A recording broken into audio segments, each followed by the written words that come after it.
ખીચડી તો તમે ખાધી હશે, પણ આવી ખીચડી ક્યારેય નહીં ખાધી. સૌથી પહેલા આપણે બધું બકાલું ધોઈ નાખશું.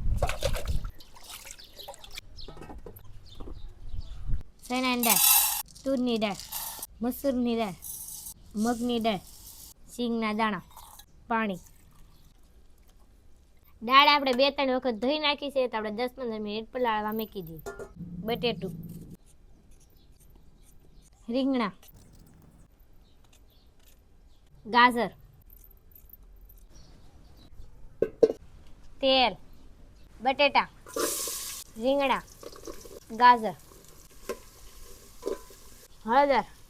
આપણે દાળ પલાળી નાખી દઈશું. તો ચોખા આપણે ધોઈ નાખ્યા છે, તો આપણે ચોખા નાખી દઈએ. મીઠું, પાણી. હવે આપણે ઢાંકી દઈશું.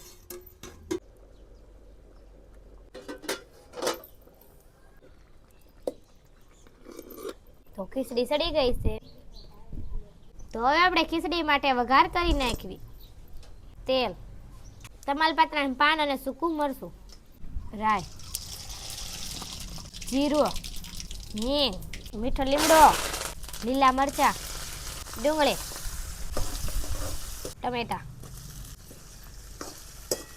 મીઠું, હળદર, ધાણા જીરું, લાલ મરચું,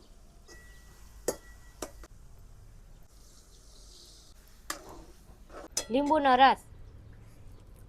વઘાર બનીને કમ્પ્લીટ થઈ જશે, તો આપણે ખીચડીમાં નાખી દેવી.